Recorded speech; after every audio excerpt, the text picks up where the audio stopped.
God. Was that a warning from Oronyx?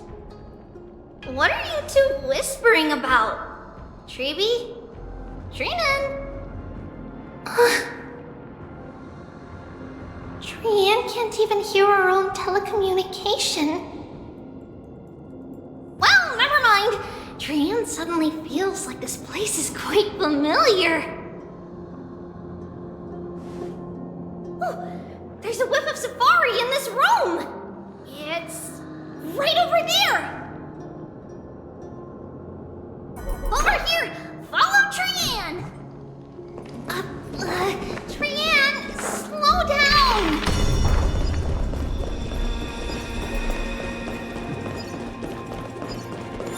Even if separation is our fate, a futile death is not the solution. It appeared again. Right here! I summon thee, Oronyx! Stir up ripples of past reverie!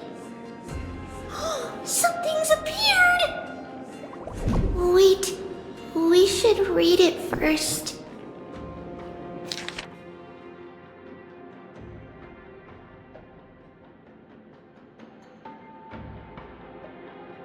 Wait, this is a letter?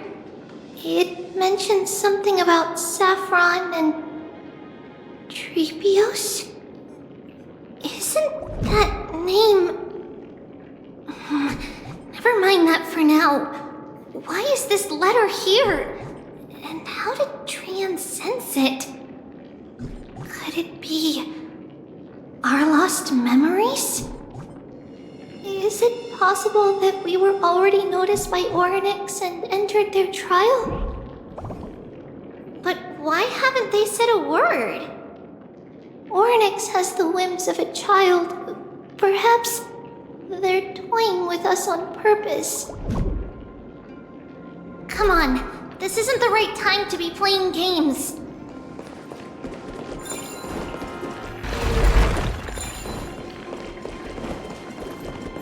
Separation and death are two sides of the same coin. Reconciliation doesn't come easily for a mortal.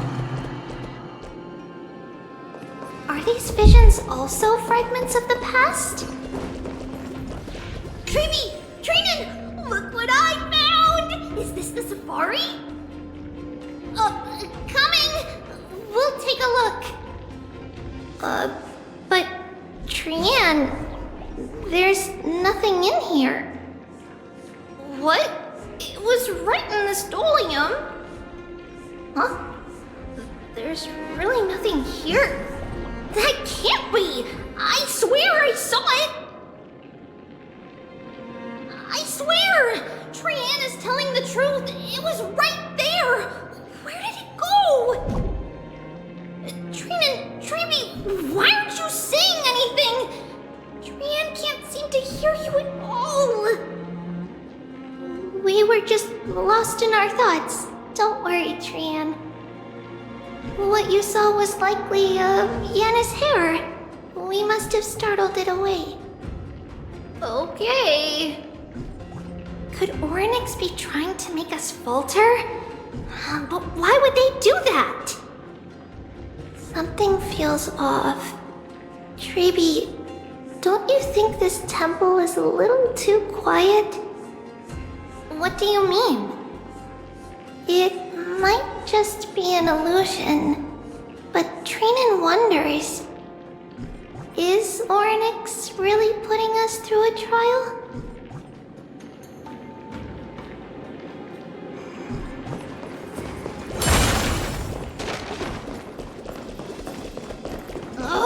Still no luck finding any safari.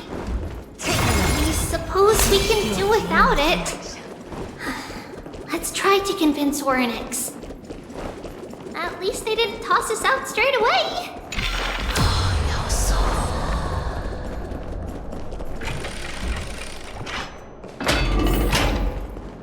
Whoa!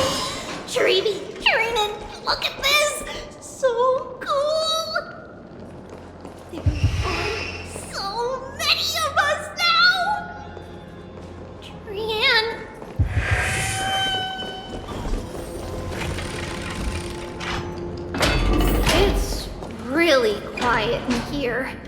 Do all Titans live in dark places like this?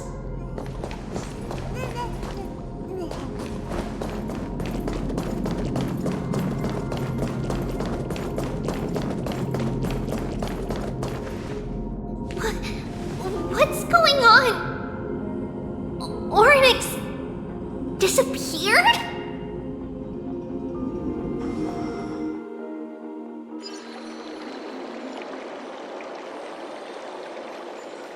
Are you saying that the black-robed swordmaster is not just tied to the Black Tide, but is also hunting for Coreflames everywhere?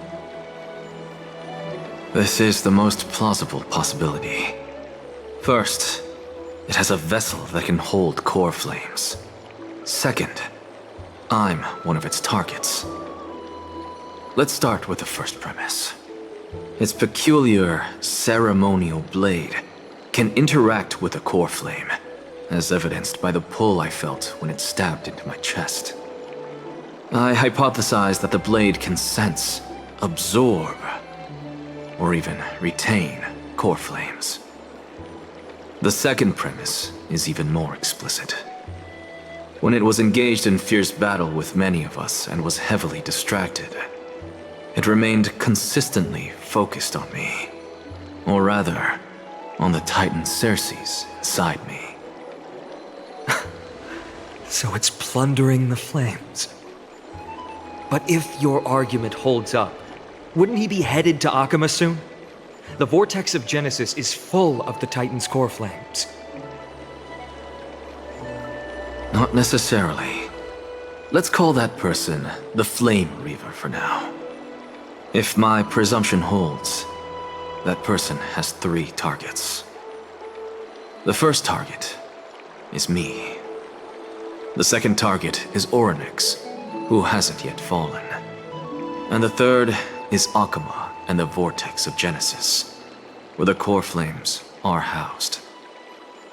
But I suspect Akama won't be their first target. Kefali's Coreflame is guarded by the Council of Elders' arcane power. And Fagusa's Water Curtain should be able to block out any external perceptions. What about Thanatos and Aquila? Their Coreflames are yet to be restored. The whereabouts of Thanatos remain a mystery to all. As for Aquila, can you fly? No, I can't. Why are you asking that? Can that Swordmaster fly? Good point. But what if he does grow wings? If they had wings, I wouldn't have made it out of the grove alive. That's a relief. Anyway, since the Flame Reaver has 2 targets, we need to move fast. With the distances between Akama, the grove, and these potential targets, I believe we should bolster our defenses and...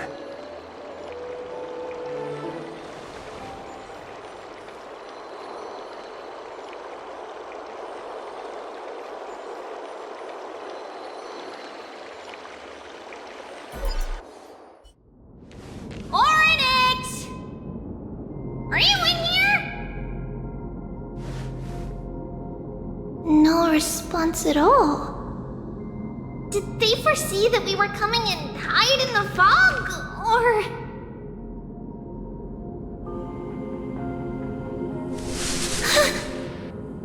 Tribbie, we should leave. This temple has other people in it. What?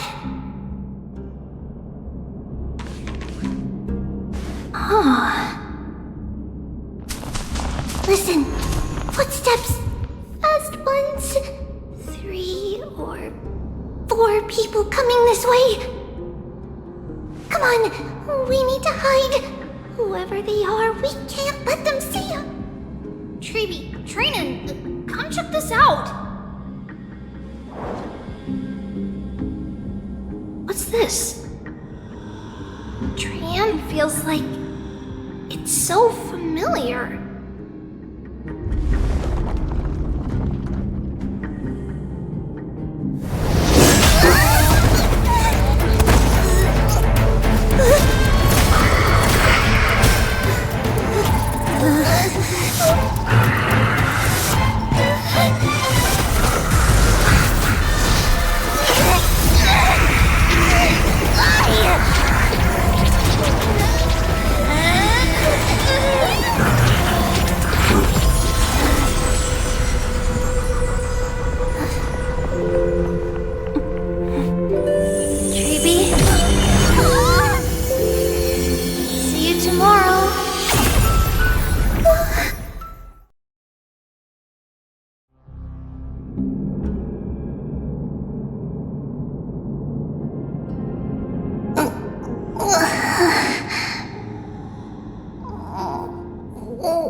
Little Gray, Snowy, and...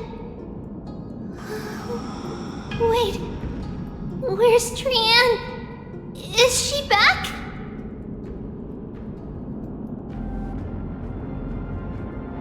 We only saw the two of you collapsed on the side of the road when we arrived. Danny and I looked around, but we couldn't find any traces of Lady Trianne.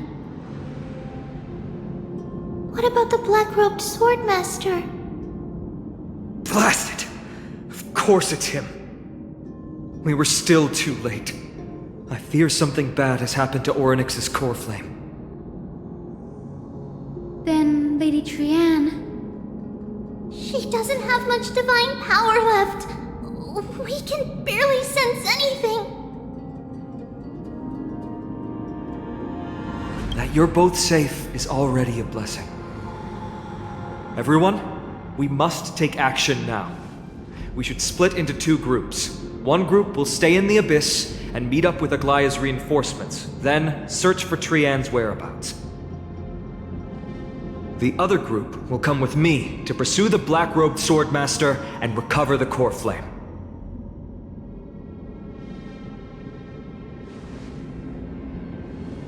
I didn't get to tell you this before, but Anaxa and I already have our misgivings about the Black Tide, so we've made preparations.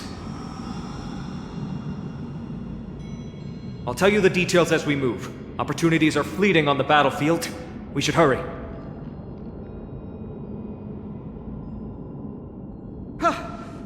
Lord Finan! Lady Tribbie and Lady Treenan. I'm glad you're all right. Did Aglaya's people get here? Yes. Lady Aglaya already knows about the situation and sent along a message. Finan, I understand that Swordmaster is of great importance to you. But if you charge in without a plan, I fear that you won't be the only one who dies in vain. I understand. Hatred is a hero's deadliest poison. I have no intention of fighting alone. If that Swordmaster really is related to the Black Tide, the Chrysos heirs must not take them lightly. I have indeed planned to return to the Holy City and discuss the strategy with Aglaya. We'll need all the help we can get for this encirclement.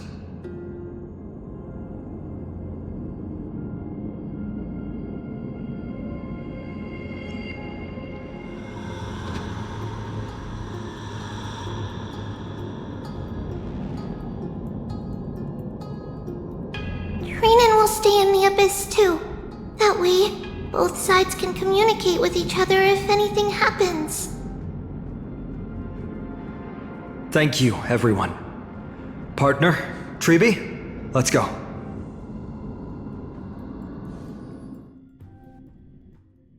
We're back, Aglaya. You should have come to me first, Finan. Aggie, there's no need to scold Snowy. Akama is currently in grave danger. I know. It's beyond my imagination that the only two titans humankind can still rely on fell in such quick succession. I've never seen the golden thread pulled this taut, as if it could snap at any moment. Finan, tell us your plan. Time is of the essence.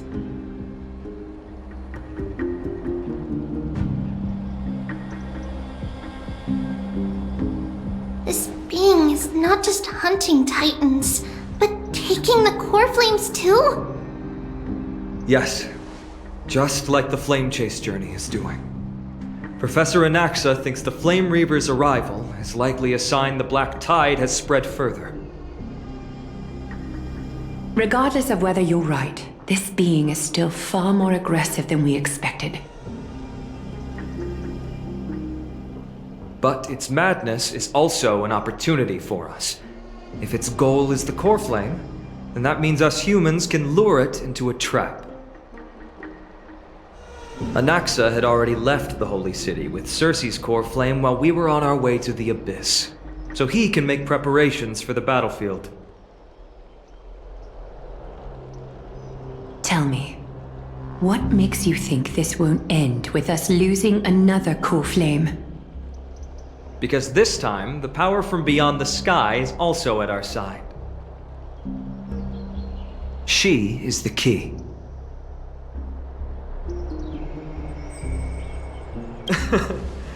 We need your other companion too. Ma'am, do you mean me? I see. Fine, and that battlefield you mentioned, is it Castrum Crimnos? Yes. I'm sure everyone remembers the astonishing miracle our partner here performed with her companion during the battle with Nikedor, and how they awakened Castrum Crimnos' past. That will be the key to our victory. We will use Oronyx's power to once again open a passage to the past and lure our enemy inside.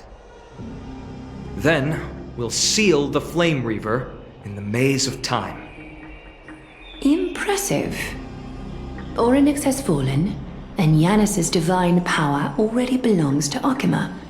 Once we take back the Coreflame, the Swordmaster will have no means of escape. It's very clever, using the element of surprise instead of brute strength. Can you do it, little one?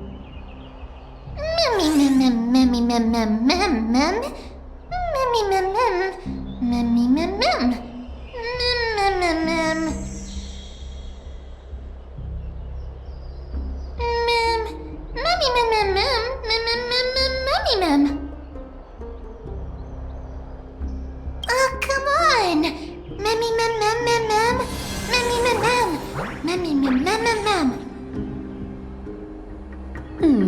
Such enthusiasm. I'm glad to see you're confident. By the way, the Council of Elders declared a state of emergency when Tribbie went missing. Kynus and her following have heard tell of the incident at the Grove, and are galvanizing support in secret. I fear she'll make her move before the next assembly of the citizens. What are they plotting? That short-sighted politician likely believes the Chrysos heirs have outlived their usefulness, and is making preparations for her next step. That ugly side of humanity is something we'll have to deal with eventually. But that's a problem for another day. I've sent Castorice ahead to the council with a message. She should be able to keep the situation under control for the time being. Finan, it is my hope that we can come to an understanding on this. We must take down the Flame Reaver in one go, and retrieve the Coreflame. And in doing so, grant ourselves an advantage against the Council of Elders. Of course. You may count on me to lead the charge. I apologize for tasking you to spearhead the plan once again, but Akima is currently beset by enemies from within and without. The situation brooks no delay, and we have precious little time to confer and discuss the plan with you. That being said, you are the key to our success, and I shall respect any decision you make. I may not be as masterful as Trian when it comes to the Century Gate, but even I can open a nice big gate if I have enough time. As for whether we can take back the Coreflame, that will be up to Anaxa's capabilities. Based on what I know of him, he can do it.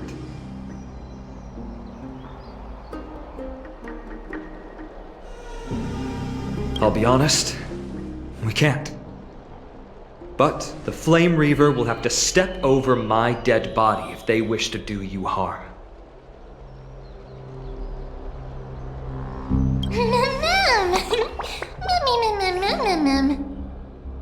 We are grateful to you for your aid, and to the rest of you as well. Now, let us be off to begin the hunt. May carefully sharpen our gaze and grant us victory over the enemy.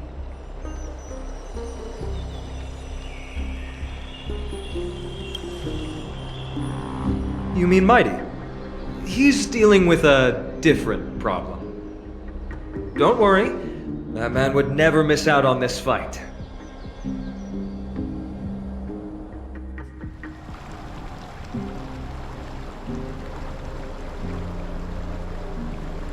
Farewell, my dear friend. You must lead us back home. You and I, we're both the same.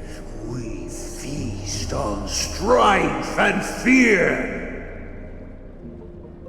If you're truly capable of leading our people beyond this blood-stained fate, then prove it to me once more, Mighty Mos.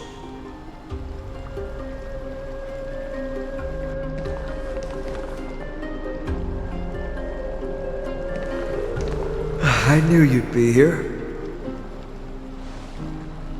I heard you're about to set off on an expedition. That's right. It's going to be a tough battle, and our destination turns out to be Castrum Kremnos. Is that why you're here? To pray to the dead Nikador? No, just the opposite. I'm here to tell you, you can entrust the front lines to us this time. You can't afford to lose your upcoming battle either.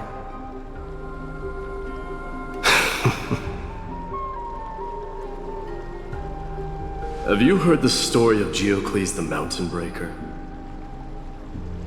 Sounds like you've spoken with Cartonus. That's the name of the legendary mountain dweller, right?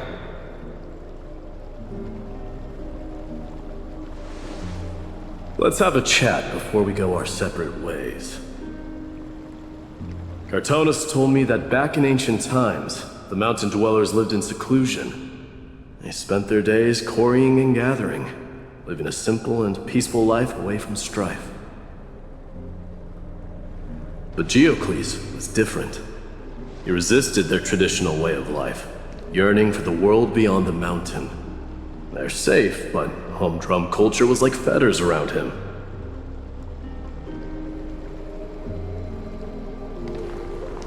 He sounds a lot like you. Yes, that is why he too faced the same dilemma as I do.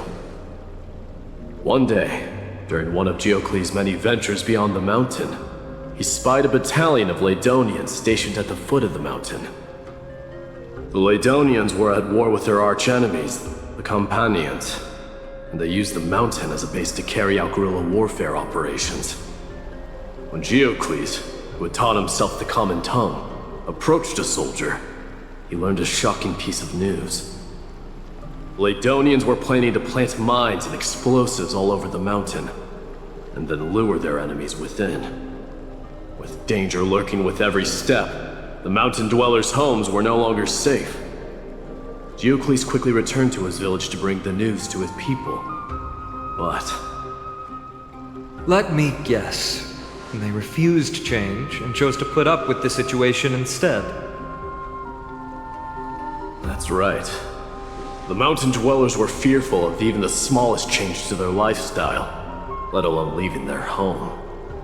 Despite the imminent war, the elders would rather negotiate for peace instead of leaving the mountains. This made Geocles both angry and sad. But he didn't give up. If you were in his shoes, what would you have done? Lead my people on a resistance, perhaps. I'm not sure. I can't think of a solution that would make everyone happy. A solution that would make everyone happy, huh? That's how naive we are. Well, let me tell you what Geocles did. He took the mountain dwellers' store of gemstones and traded them with the Laedonians for a massive amount of gunpowder. But he didn't do this to fight the Companions. Under the cover of night, he set ablaze the forest surrounding the settlement, forcing his people to flee the mountain. That great fire marks the beginning of mountain dweller history. Since then, their people became part of civilization, and giants became a common sight in the holy city. Meanwhile, that mountain they once lived in has turned into little more than foam inside the black tide.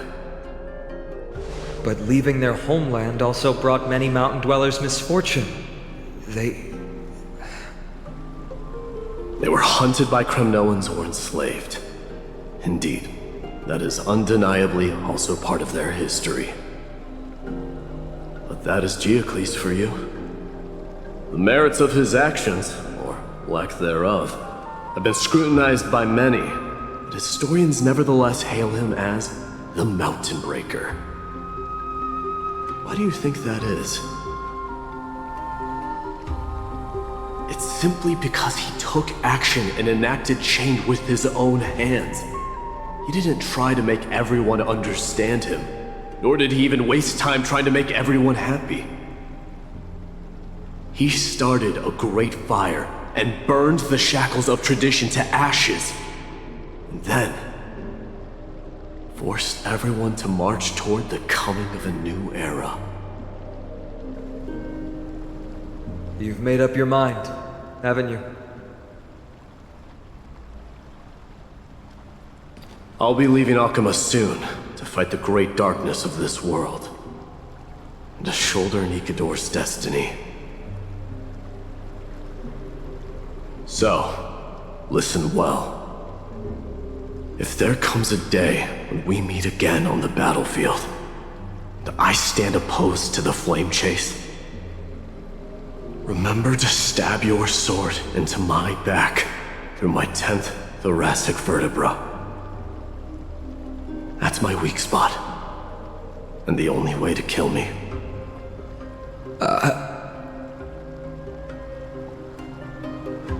You have my word.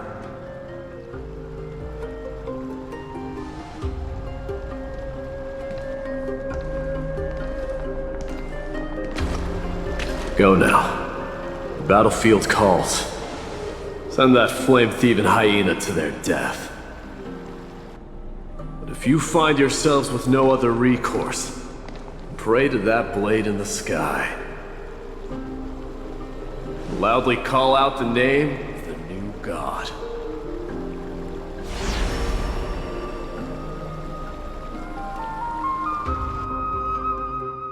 That's the sound of an all-out war. Not the kind of ruckus Professor Anaxa can raise on his own. Let's hurry. The battlefield is just ahead.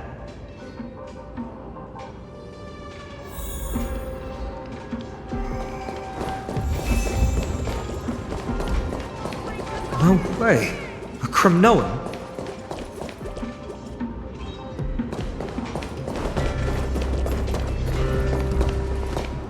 I didn't think she'd manage to send the Kremnoans to assist. Brave warrior, what's the situation on the front line? Ackerman, why are you here? What? Didn't Aglaya tell you? We have been instructed to assist you in trapping the Flame Reaver.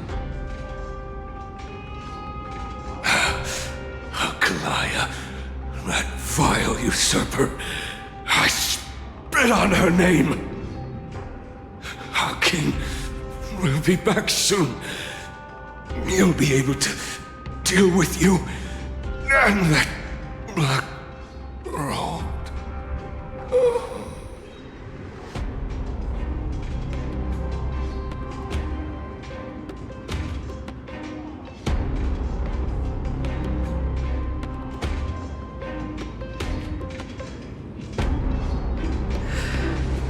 The Kremnoans really are just like their king. Rest in peace. May your glory last forever.